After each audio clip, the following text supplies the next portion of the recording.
एक बार सबों को जय मसीह की। आइए हम आज के मनन के लिए हम पहला कुरिन्थी उसके 9 पद, पहला कुरिन्थी 9 अध्याय और उसके 24 आयत से हम आगे देखते हैं। वहाँ पर हेडिंग में इस प्रकार से लिखा हुआ है, मसीही दौड़। क्यों नहीं आज हम मसीह दौड़ के बारे में सीखें, मसीह दौड़ के बारे में आज हम मनन करें।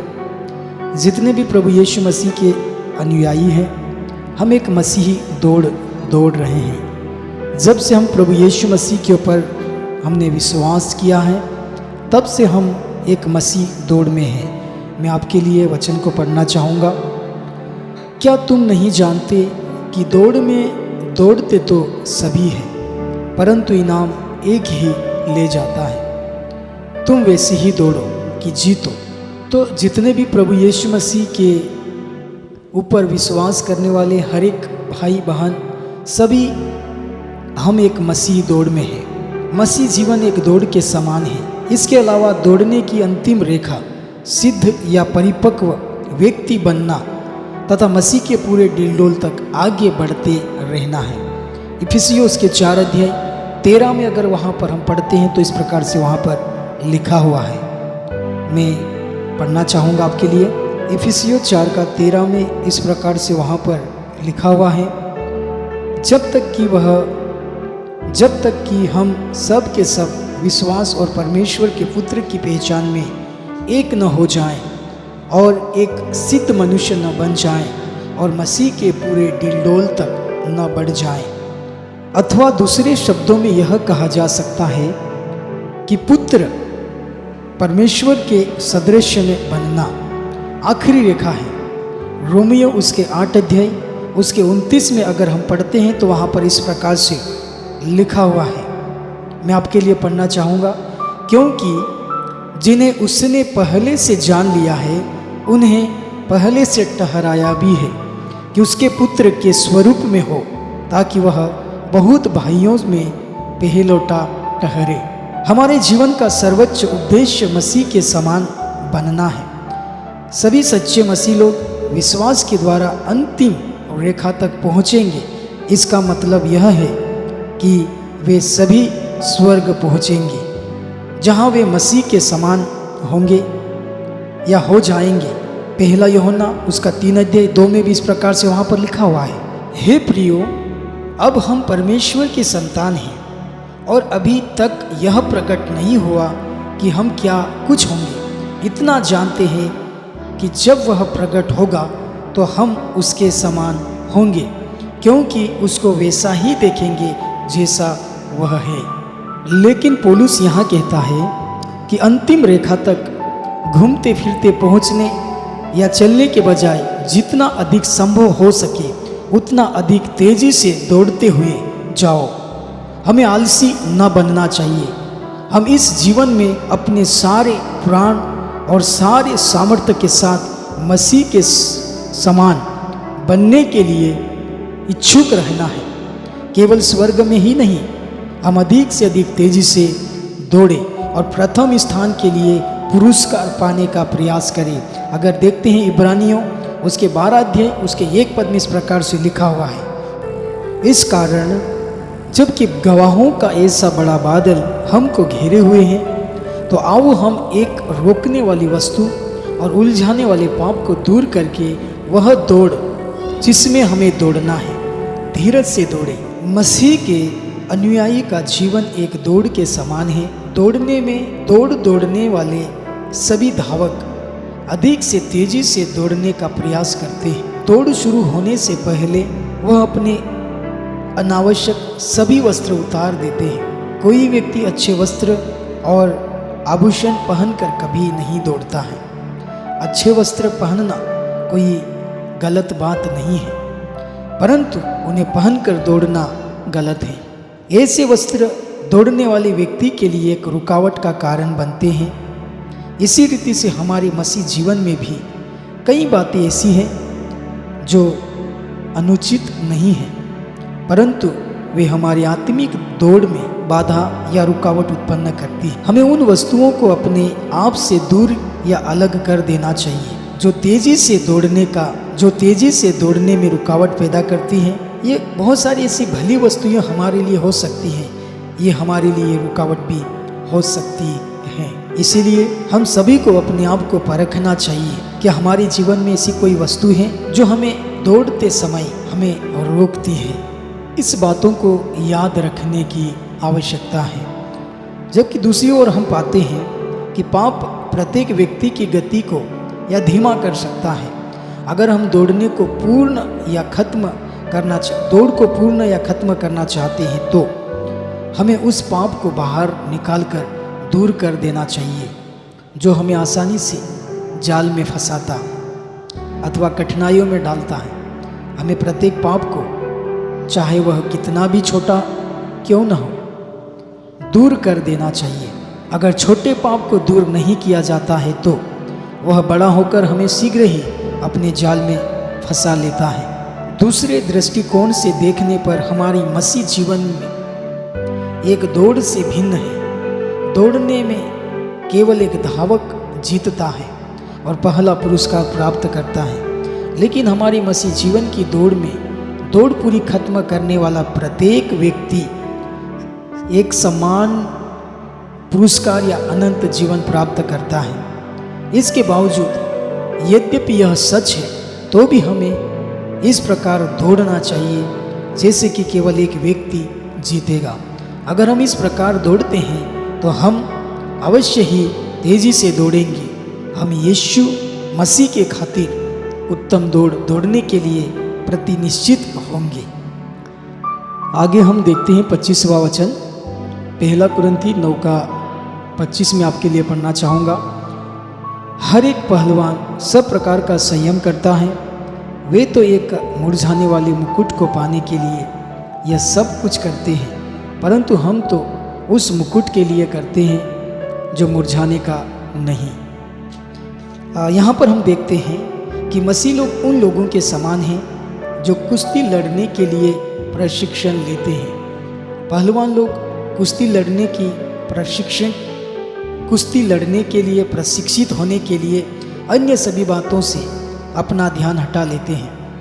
इसी प्रकार हम मसीहियों को मसीही की सेवा करने में अपना ध्यान पूरी तरह केंद्रित करने के लिए सभी सुख और सुविधाओं को छोड़ने के लिए तत्पर रहना चाहिए। हमें अपने शरीर को नियंत्रण में रखना चाहिए, अर्थात हमें आत्मसंयम अभ्यास करना चाहिए। जिस प्रकार कुश्ती में भाग लेने वाले प्रतियोगी आत्मसंयम या अभ्यास करते हैं, हम यह याद रखें कि अगर हम दौड़ने के लिए आवश्यक प्रशिक्षण और अनुशासन का सम्मान करते हैं तो हम इनाम अर्थात मुकुट प्राप्त करेंगे। पौलुस के समय में दौड़ने में जीतने वाले व्यक्ति को इनाम के रूप में एक मुकुट दिया जाता था। इसके साथ ही विजयी व्यक्ति को दर्शकों की ओर से प्रशंसा और सम्मान भी प्राप्त होते थे। हम मसीह लोग परमेश्वर के प्रति अपने विश्वास योग्य सेवकाई के लिए इनाम पुरस्कार के तौर पर परमेश्वर की प्रशंसा प्राप्त करेंगे। पत्तियों के मुकुट के विपरीत हमारा पुरस्कार कभी नहीं सूखेगा, वह हमेशा के लिए होगा। अगर हम देखते हैं 2 तीमुथियुस उसका 2:4 में मैं आपके लिए पढ़ना चाहूँगा, 4 और 5 आपके लिए पढ़ना चाहूँगा। यहाँ पर इस प्रकार से लिखा है, जब कोई योद्धा लड़ाई पर जाता है तो इसलिए कि अपने भर्ती करने वाले को प्रसन्न करे, अपने आप को संसार के कामों में नहीं फंसाता। फिर भी अखाड़े में लड़ने वाला यदि विधि के अनुसार न लड़े तो मुकुट नहीं पाता है। 7 और 8 भी मैं आपके लिए पढ़ूंगा। जो मैं कहता हूँ उस पर ध्यान दे और प्रभु तुझे सब बातों की समझ देगा। यीशु मसीह को स्मरण रख जो दाऊद के वश में से हुआ और मरे हुओं में से जी उठा, और यह मेरे सुसमाचार के अनुसार है। याकूब उसका 1 अध्याय उसके 12 पद में इस प्रकार से लिखा हुआ है कि धन्य है वह मनुष्य जो परीक्षा में स्थिर रहता है, क्योंकि वह खरा निकलकर जीवन का वह मुकुट पाएगा जिसकी प्रतिज्ञा प्रभु ने अपने प्रेम करने वालों से की है। वापस हम पहला कुरिन्थी व उसके 9 अध्याय उसके 26 आयत को मैं आपके लिए पढ़ना चाहूँगा। इसलिए मैं तो इसी रीति से दौड़ता हूँ परंतु लक्ष्यहीन नहीं। मैं भी इसी रीति से मुक्कों से लड़ता हूँ परंतु उसके समान नहीं जो हवा से पीटता हुआ लड़ता है। यहाँ पर हम देखते हैं पौलुस अपनी दौड़ उद्देश्य बिना नहीं दौड़ता है, वह जीतने के लिए दौड़ता है। पौलुस अंतिम रेखा तक दूसरे लोगों के बाद या पीछे नहीं पहुंचना चाहता है। पौलुस के समय में यूनानी खेलों में मुक्केबाजी के खेल में प्रतियोगी भाग लेते थे।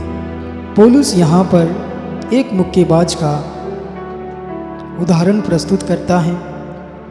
वह मुक्केबाज अपने प्रतिद्वंदी को मारने के बजाय हवा में मुक्के मारना लक्ष्यहीनता या उद्देश्यहीनता है।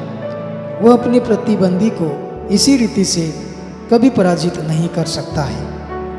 पहला कुरिन्थी उसका 9:27 भी मैं आपके लिए पढ़ना चाहूँगा। पौलुस यहाँ पर इस प्रकार से कहता है, परंतु मैं अपनी देह को मारता और कूटता और वश में लाता हूँ, ऐसा न हो कि औरों को प्रचार करके मैं आप ही किसी रीति से निकम्मा ठहरूं।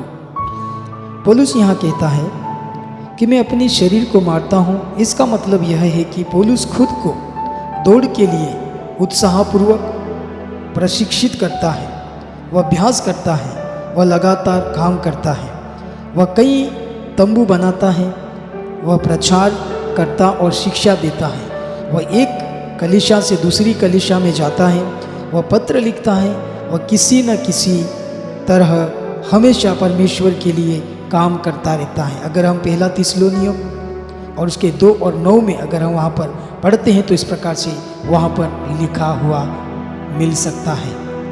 यहाँ पर इस प्रकार से लिखा हुआ है, क्योंकि हे भाइयों, तुम हमारे परिश्रम और कष्ट को स्मरण रखते हो। हमने इसलिए रात दिन काम धंधा करते हुए तुमसे परमेश्वर का सुसमाचार प्रचार किया। तुम में से किसी पर भार न हो। पौलुस अपने शरीर को अपना दास या गुलाम बनाता है। इसका मतलब यह है कि वह उसे अपने अधीन या वश में करता है। वह अपने शरीर और उसकी पापी अभिलाषाओं को अपने अधीन रखता है। पौलुस के पास आत्मसंयम है। गलाती 5:23 अगर हम पढ़ते हैं तो वहाँ पर हम पाते हैं, वह अपने आप का इनकार करता है। मरकुस 8:34 वह अपने पुरस्कार से वंचित नहीं होना चाहता है, अर्थात उसकी विश्वास योग्यता और उसके भले कार्य के लिए उसका प्रतिफल। पहला कुरिन्थी 3 उसके 13 के अनुसार मैं आपके लिए पढ़ना चाहूँगा। तो हर एक काम प्रकट हो जाए, क्योंकि वह दिन उसे बताएगा, इसीलिए कि आग के साथ प्रकट होगा और वह आग हर एक काम का परखेगी कैसा है। जिसका काम उस पर बना हुआ स्थिर रहेगा वह मजदूरी पाएगा। यदि किसी का काम जल जाएगा तो वह हानि उठाएगा, पर वह आप बच जाएगा। यहाँ पर हम देखते हैं पौलुस पुरस्कार के लिए अयोग्य घोषित नहीं होना चाहता है। बाइबल के कुछ शास्त्रियों के मत अनुसार पौलुस यहाँ कहता है कि अगर वह मसीह जीवन की दौड़ को असफलतापूर्वक दौड़ता है तो शायद उसे पुरस्कार प्राप्त नहीं होगा। इसका मतलब यह है कि शायद वह अपने उद्धार को गवा देगा। लेकिन दूसरे शास्त्री कहते हैं पौलुस यहाँ जिस पुरस्कार का उल्लेख करता है वह उद्धार नहीं, परंतु परमेश्वर की ओर से मिलने वाले विशेष सम्मान और प्रशंसा है, जो उसे उसकी विश्वास योग्य सेवकाई के लिए दिया जाएगा। पौलुस जैसा बड़ा उपदेशक और प्रेरित अपना पुरस्कार कैसे गवा सकता है? अवश्य ही यह संभव है। कोई मसीह अगुवा, पास्टर या उपदेशक चाहे कितना बड़ा या महान हो, उनके लिए फिर भी अपने पुरस्कार को खो देने की संभावना रहती है। यहाँ तक कि जिन्होंने कई लोगों को स्वर्ग पहुँचने के लिए अगुवाई दी है, वे भी खुद अपना मार्ग गवा सकते हैं या वो भ्रष्ट हो सकते हैं, क्योंकि वे भी मनुष्य हैं, वे परीक्षा में गिर सकते हैं, वे आलसी हो सकते हैं, वे मसीह की आज्ञा का उल्लंघन कर सकते हैं। हम याद रखें, यदि पौलुस जैसे महान प्रेरित लोग लगातार तेजी से दौड़ सकते हैं, तो हम भी साधारण मसीह लोग अवश्य ही ऐसा कर सकते हैं। परमेश्वर आप सबों को इस वचन के सुने जाने से आपको ब्लेस करे, आशीष